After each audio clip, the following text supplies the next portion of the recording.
The Craxian diplomatic vessel was dying. Its hull breached in 3 places, atmosphere venting into the void like blood from a wound. Former Sergeant Marcus Webb had seen worse, much worse, during the Terran Quellan War. But that didn't make the alarms any less urgent or the flames licking through the corridor any less deadly. "All personnel to escape pods," the ship's AI announced in that maddeningly calm voice they always programmed into these things. "Hull integrity at 15%. Marcus limped through the smoke-filled passageway, his prosthetic leg sparking where shrapnel had torn through the synthetic flesh. Most of the crew had already evacuated. He should have been gone 10 minutes ago, but something had pulled him back. A sound, barely audible over the chaos. A humming, almost musical resonance that seemed to vibrate in his chest. The cargo bay, doors hung at a twisted angle, half melted from the plasma fire that had gutted this section. Inside, emergency lighting cast everything in shades of amber and shadow. And there, in the center of the bay, sat the artifact that had sparked this entire disaster. The Dracovian egg. It wasn't actually an egg, of course. The Dracovians, those ancient enigmatic beings who'd vanished from the galaxy millennia ago, didn't reproduce like Earth dragons.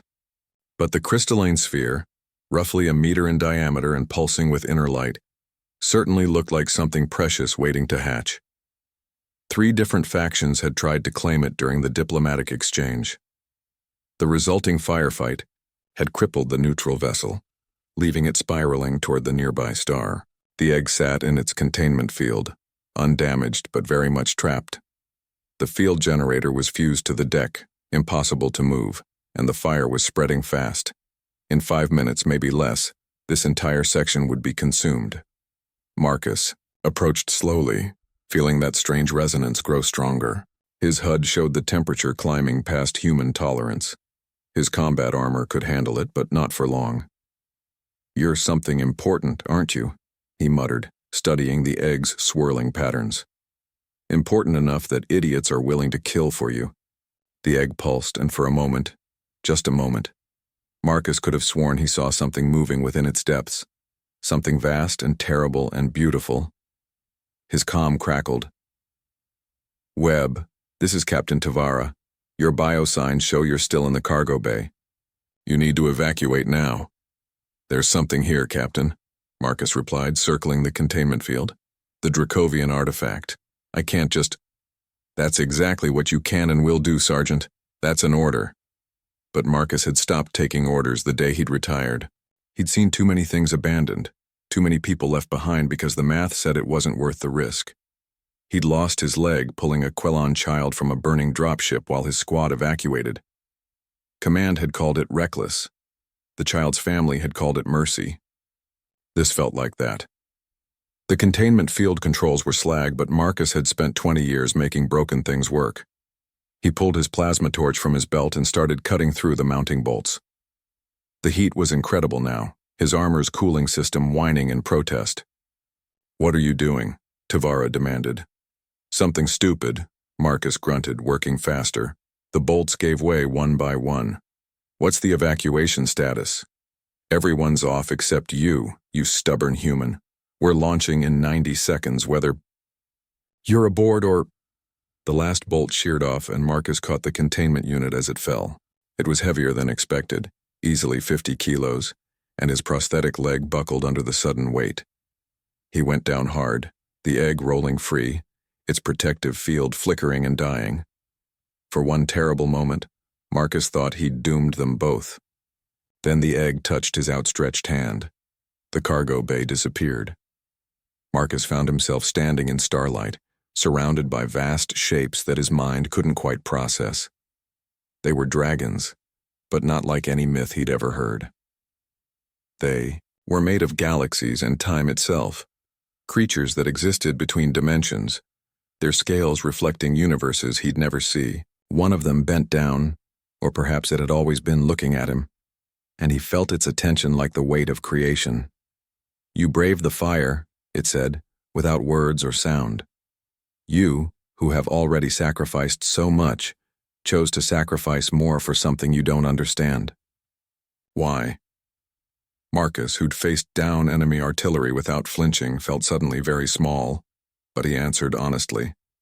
Because leaving things behind, it never sits right, no matter how much sense it makes.